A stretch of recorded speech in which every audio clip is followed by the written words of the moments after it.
嗨，大家好，我是躺平叔，今天是2026年2月4号。这一期咱们聊一聊家电行业，聊一聊这个彩电因为咱们一直聊汽车行业，新能源汽车，无论是25年还是26年1月，25年12月，对吧？就是让大家大跌眼镜，26年1月叫遭遇开门黑。新能源汽车你可以说是新兴产业，那这个彩电呢，那就是传统的行业。不管是新兴产业还是传统的行业，他们都有共同之处，都在过去几年国家一直在补贴消费补贴重点对象。那我们今天就看一看这个彩电行业到底到什么程度了，能不能用一个惨字来形容。今天我看到一篇文章家电圈他说当中国彩电零售量在2025年度全线失守3000万台的红线，对于市场上的众多中外彩电企业来说又意味着什么？接下来众多彩电企业在中国市场上又能拼什么？靠什么活下去？家电圈认为核心就一点，用户不满意，商家没热情，后果很严重。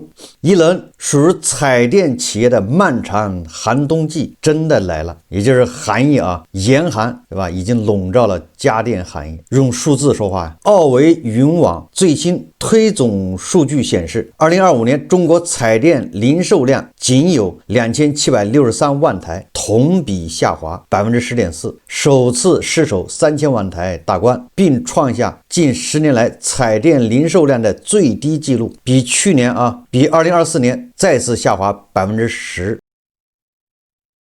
什么概念？彩电就是越卖越少，创下近10年来的最低纪录。什么意思比3年口罩期间卖的还少。这个对家电行业来说就不叫冷了这简直就是冰封冻住了。你要记得2025年可是有家电补贴的，那么这个数字对于中国市场上的众多彩电企业来说到底意味着什么呢？家电圈认为对于彩电产业、彩电企业以及彩电供应商和零售商而言，冲击巨大，影响深远。也就是这一条线上人都养不活了，量太少这不只是意味着一轮属于中国彩电市场的漫长寒冬已经开启，还暴露出过去几年海信、TCL 等领军企业在规模化扩张道路上落奔的代价，最终还揭露出主流消费年轻用户对于大屏电视的抛弃，且短期内无力回天这一残酷现实。大家也看到了吧，这电视是越造越大，消费者恨不得这客厅太小了，越造越薄。但是你仅仅在这一块下功夫没有用，现在是内容为王，再漂亮的电视，再大的屏幕，再薄的机身，再炫的技术，没有内容买回去干什么呢？真的当投影仪吗？从彩电竞争格局的角度，彩电零售量失守3000万台红线，意味着一批中小彩电厂商的出局会呈现加速度。那当然了，不光是中小企业实际上是整个产业链要重塑，因为这个量不够了，大家都吃不饱。海信、TCL 以及京东、天猫等一批头部彩电厂商在国内市场的经营和增长持续见底，接下来 TCL 与海信必须加快出海抢单，以及国内市场的加速洗牌步伐，才能找到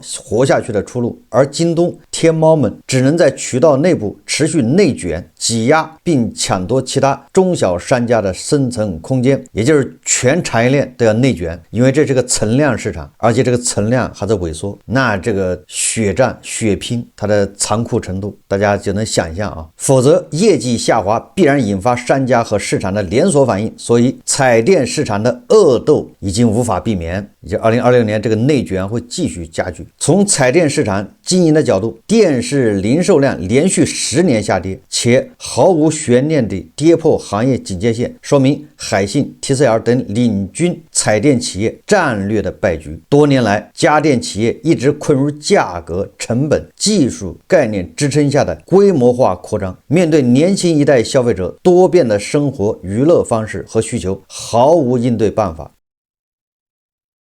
虽然这些年 TCL、海信在彩电市场一直保持着高增速的规模称霸，但是并未面向市场和用户创造新的增长引擎和差异化爆款产品。唯一的成绩就是将在中国市场的规模扩张模式在海外进行复制，但商品的规模化增长始终是有尽头的，面向用户的娱乐生活内容经营则是无止境的。这一现象必须要引发头部企业的反思。文章说啊，从彩电产业生态的角度，最近5年时间，一线市场人的专业彩电经销商群体全面瓦解，什么苏宁、国美，对吧，都破产了，还有什么经销商？零售市场基本被京东、天猫线上线下一体化平台渠道所掌控，阶段性还会有一批职业的创货导货商搅局。可以看到，主要彩电企业在一线市场的零售话语权、自有渠道掌控力全面沦陷。所谓的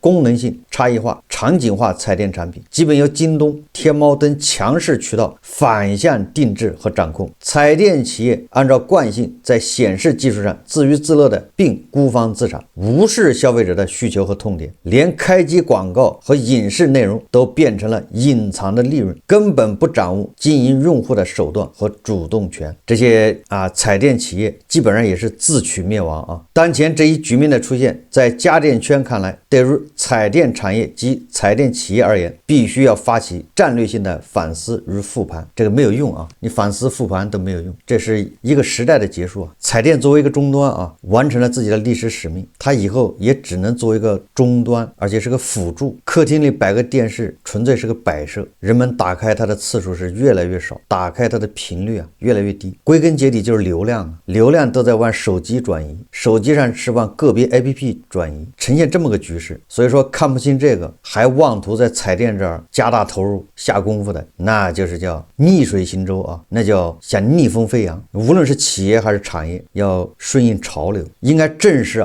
现在的人目光已经从电视机早就转移到手机了这么一个现实。对于家电企业彩电企业来说，尤其是做电视机的除非你把电视机设计成手机在家里的一个替代品，你还得兼顾它隐私性。有的用户回到家里拿大电视机当手机用，如何做到无缝切换，如何做到对吧这种使用方便，你唯有这条路，其他路走不通。他这文章说第一，对待用户千万不能单面一套背后一套。对于电视机这种大屏娱乐产品来说，彩电企业不能只有危机意识，没有应对办法，只想着在显示技术舒适区滚动前行，依靠大规模制造和低成本分销制胜。必须要建立全新的用户思维，更要跳出产品和显示技术老路，找到经营用户兴趣、生活和娱乐方式的新彼岸。第二，面对市场竞争，不能再搞经验主义和投机主义。这几年的彩电市场基本上就是少数彩电企业与主要零售平台的独角戏，追求的就是什么出货快就搞什么产品，什么产品技术有概念和卖点就推什么产品。从数字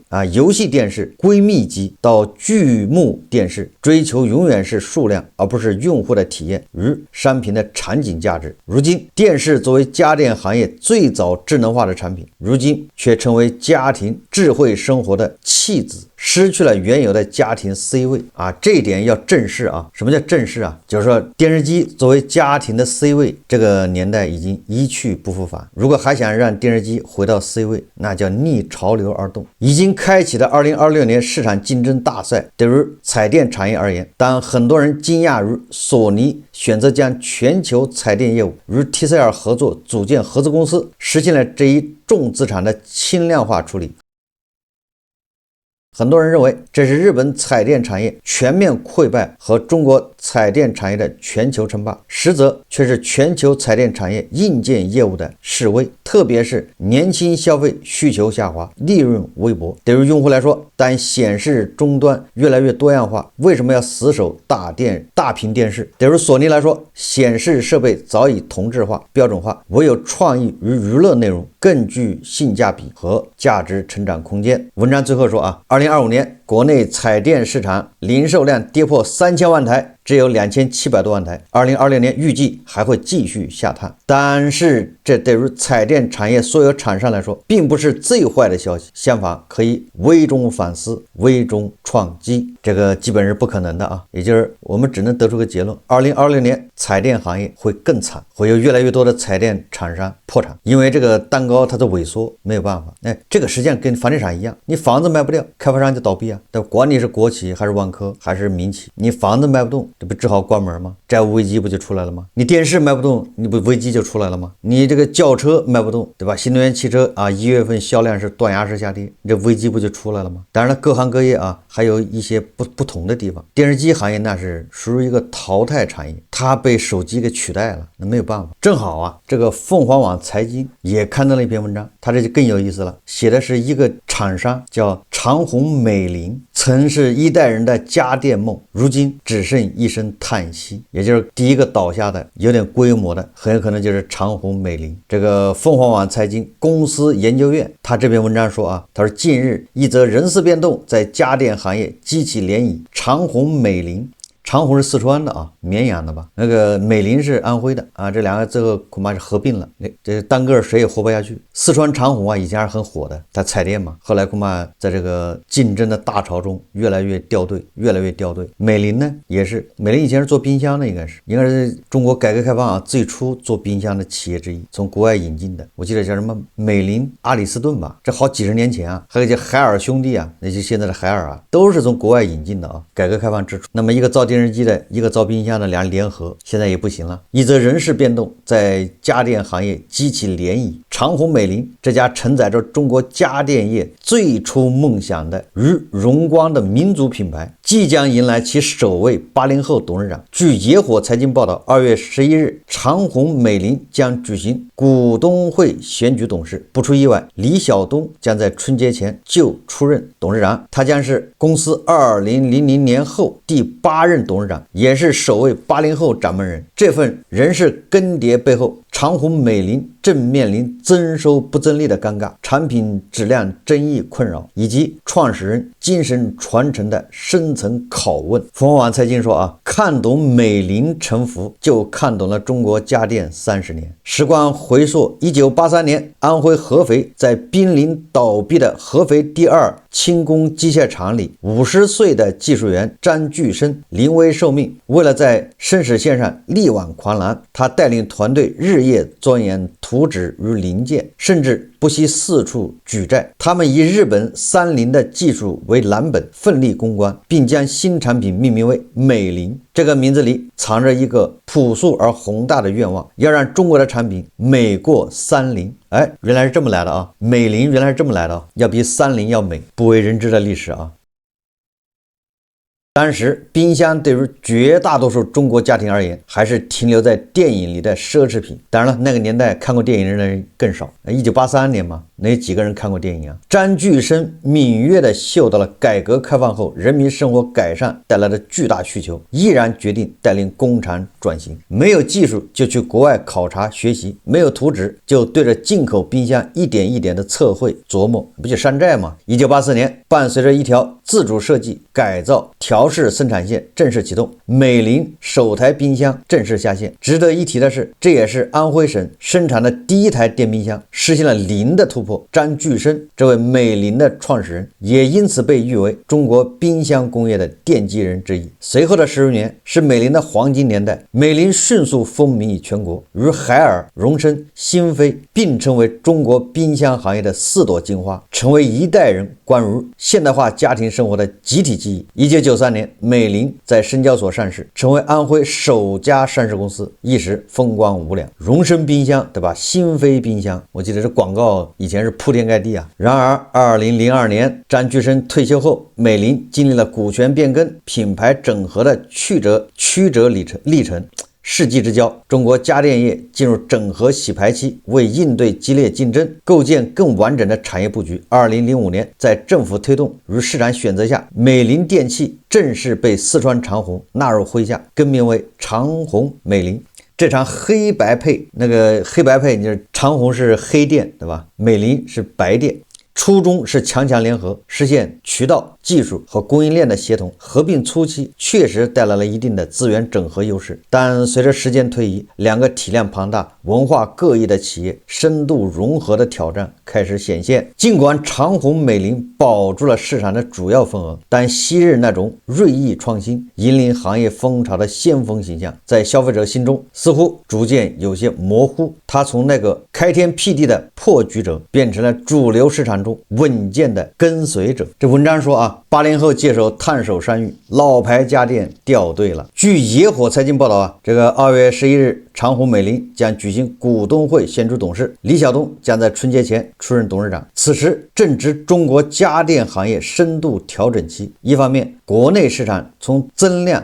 竞争转向存量竞争，高端化、智能化、绿色化成为新方向；另一方面，海外市场虽有机遇，但贸易壁垒、本土化运营等挑战也不容小觑。对于新任领导者而言，他至少要面临3重挑战：如何平衡规模扩张与盈利能力，打破增收不增利的魔咒；如何重建产品质量管控体系，修复消费者信任；如何在传承创始人实业精神的同时，推动企业适应数字化、绿色化新趋势。关于长虹美林冰箱、油烟机等产品故障频发的投诉在各大消费者平台不断涌现。黑猫投诉平台上涉及长虹美林的投诉有200多条，问题集中在冰箱制冷效果差、售后维修、推诿、油烟机异响等方面。这些看似分散的个案，实则折射出公司质量控制体系的潜在漏洞。事实上，业绩的疲软与内控的动荡互为表里。财务数据显示啊，长虹美林毛利率近年来呈持续下滑态势，从2016年20%一路下降至2024年的11%， 2025年前3季度毛利率进一步降至10%， 2025年前3季度这一颓势进一步加剧。长虹美林营业总收入虽同比增长12%，达到了254亿元，但规模净利润却同比下滑8%至4.88亿元，扣非净利润更达到了跌幅13%，经营活动现金流暴跌52%。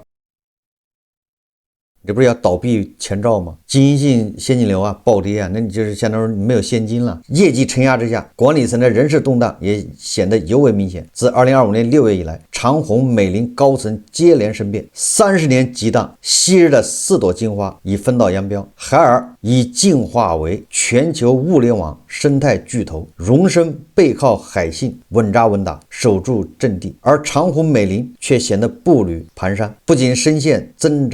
收不增利的泥塘，更饱受质量争议的困扰，品牌声量日渐式微。如今高管的频繁变动，更像是这家老牌家电企业在转型深水区艰难跋涉的真实写照。这是凤凰网财经他报道的，对吧？一家有代表性的企业，老牌的啊，强强联合的长虹美林。通过这个2个媒体报道，咱们就知道这个家电行业现在什么情况。我只能说2026年会更惨。媒体人呢总是喜欢说什么转型，哪有什么转型的？诺基亚的手机啊，曾经市占率是63%，就是全球啊10部手机有6部多是诺基亚。但是时代抛弃诺基亚的时候，根本就不会打招呼啊，不以你这一直会转移啊。你现在还有人买诺基亚手机吗？诺基亚也转型啊，诺基亚在2009年、08年也开始搞智能系统啊，塞班系统也收购了塞班嘛，他也看到了这天啊智能化，但有什么用呢？我举这个例子什么意思？就是家电行业不要把转型挂在嘴上，还是根据自身条件、自身的能力、自身的血条的厚度决定，对吧？向哪儿发展？因为接下来家电行业就是存量竞争，而且这个存量的蛋糕啊还在萎缩。这个萎缩啊，家电就是电视机跟冰箱还不太一样，电视机是受手机影响，对吧？因为我们说白了，我们一天就24小时，对吧？你除了睡觉上班，你还有多长时间？你这个闲暇时间本来是用来看电视的，现在已经全部转移到手机上了。就是我们每个人时间是有限的，是吧？现在就连小孩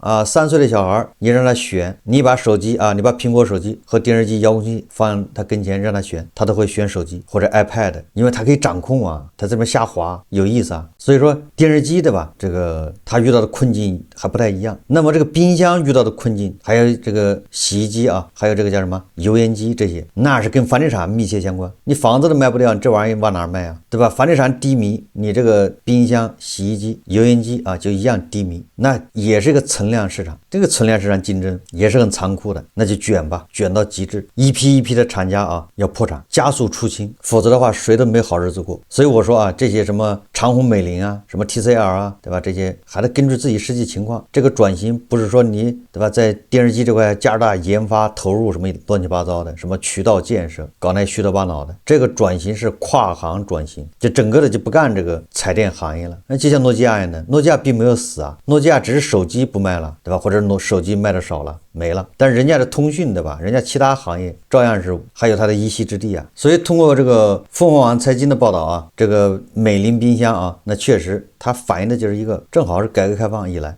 整个家电行业的一个过程。从技术上说啊，那都是从山寨开始，先山寨后自己整，再合资，对吧？跟海外这个家电企业合资，然后再到独资，然后到现在大家都过不下去。当然这里面也有啊，无论是彩电还是冰箱还是洗衣机，在技术这一块没有什么重大突破，对吧？也没有什么让人眼睛一亮必须要这个升级换代的理由。所以家电这玩意也只能骗一骗农民啊，对吧？搞家电下乡。那在我们，对吧，各地政府啊这个大量补贴的情况下，家电行业这么惨，补的这么惨，那20年如果不补呢？怪不得这个格力的这个董明珠啊，居然提议啊，这个空调啊要有报废年限，你用了10年就报废，或者15年，或者8年，总之啊，空调要报废。你不要想买一个空调就用一辈子，不坏你就不换，到时候5年或者8年强制换。那冰箱，对吧，也得采取这个办法啊，8年5年强制报废，到时候给你这个冰箱哈，这个空调里面装芯片，时间一到它自动销毁，自毁程序启动，没法维修啊，只能换新的。不管怎么说啊，这个家电行业无论从产业还是这些企业还是员工，更主要是员工啊，2026年那面临着更大的不确定性和痛苦，要承受更猛烈的行业。2700万台，如果说2026年只卖2000万台，那什么概念？大家知道一年手机要卖多少台吗？所以说这个整个彩电行业被抛弃，被用户被消费者拿脚投票，也不是危言耸听。一个行业又一个行业，对吧？不是倒下去就是陷入无休止的内卷，产能过剩。而现在我们看不到一些什么有希望的行业，你基本上看不到。寄予厚望的新能源汽车，对吧？现在也跟彩电是一样，我看啊要步家电行业后尘，所以你看不到一个新的行业说，哎，它蒸蒸日上。所以从这个角度来看啊，2026年是好不了。好，这期节目啊，咱们就聊到这里，感谢大家收看。如果喜欢我的节目，欢迎订阅转发，也可以在下方留言评论，谢谢大家。